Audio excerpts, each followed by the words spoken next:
আসসালামু আলাইকুম। প্রিয় বন্ধুরা, আজ এলাম মুক্তিশ্বরী অর্থাৎ গাড়াখোলা ফুলতলা মুক্তিশ্বরী এলাকায় এক ভাইয়ের এখানে ভাইয়া কিন্তু অনেক সুন্দর করে বিভিন্ন ধরনের সবজির চাষ করছে। তো আসলে আমরা কিন্তু কোনো কাজটাকে ছোট করে দেখব না, আমরা দেখব যে তার যে এই যে কৃতিত্ব, এই কৃতিত্বর কারণেই কিন্তু আমরা স্বাবলম্বী হচ্ছি। কোন দিকে? সবজি বাজার থেকে।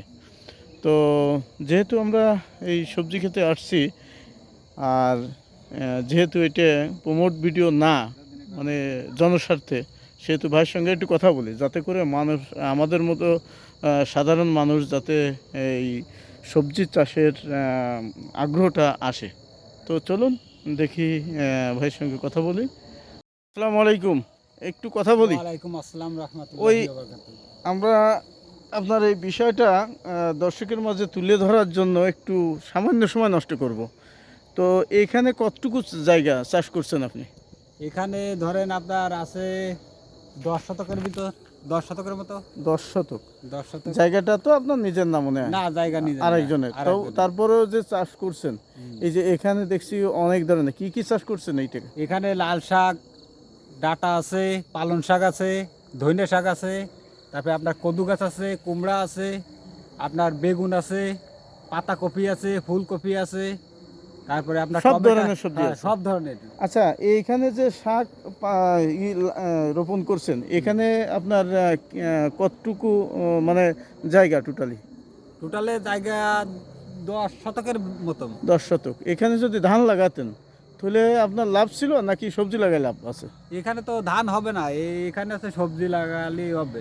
তাহলে আমরা বলতে পারি যে আসলে এখানে যে 10 শতক জায়গা চাষ করছে ভাই, তো এই 10 শতক জায়গায় কিন্তু আমরা যদি অর্থাৎ আমরা ধরে নিই কিছু সময়ের জন্য যে এখানে ধান চাষ করা যায়, কিন্তু আমি যতটুকু যা কথা বলে জানতে পারলাম, এই ভাই এখানে সবজি চাষ করছে। সবজি চাষ করে কিন্তু অত্যন্ত লাভবান হয়েছে।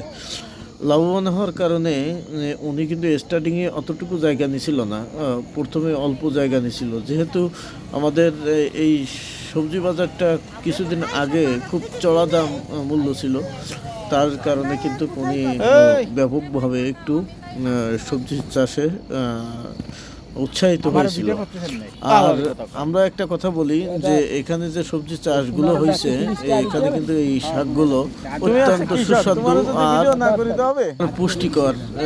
কেন বলছি যে এখানে আপনারা দেখছেন যে কোনো ফসল, যে কোনো সবজি যদি রৌদ্রের ভিতরে চাষাবাদ করা হয়, তাহলে কিন্তু সেই সবজির স্বাদটা একটু ব্যতিক্রম থাকে। তো যাই হোক, আমরা এখানে দেখলাম যে ভাই অল্প একটু জায়গা, মানে 10 শতকের 10 কাঠার মতো জায়গা, এখানে উনি চাষ শুরু করছিল। স্টার্টিং এ শুরু করছিল কম, কিন্তু ক্রমাগতভাবে ধারাবাহিকভাবে আস্তে আস্তে সবজি জায়গার বাড়ানো হয়েছে। তো এখানে যে সবজিগুলো ভাই রোপণ করছে, সেখান থেকে কিন্তু ভালো একটা অ্যামাউন্ট আর্নিং করা, অলরেডি আর্নিং হয়েছে। এখানে কিন্তু অনেক সকল ধরনের শাকসবজি চাষাবাদ করছে।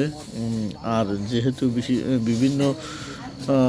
বিভিন্ন সময়ে এই জায়গাগুলো পরিত্যক্ত ছিল, এই জন্য এখানে কিন্তু খুব উর্বরতা ছিল।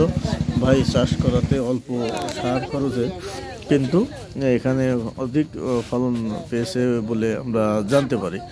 তো আমরা যারা বাড়িতে আশেপাশে অনেক জায়গাগুলো আমরা ফেলে রাখি, সেই জায়গাগুলো ফেলে না রেখে বিভিন্ন ধরনের চাষাবাদ করতে পারি। তো সবাই ভালো থাকবেন। আল্লাহ হাফেজ। আসসালামু আলাইকুম।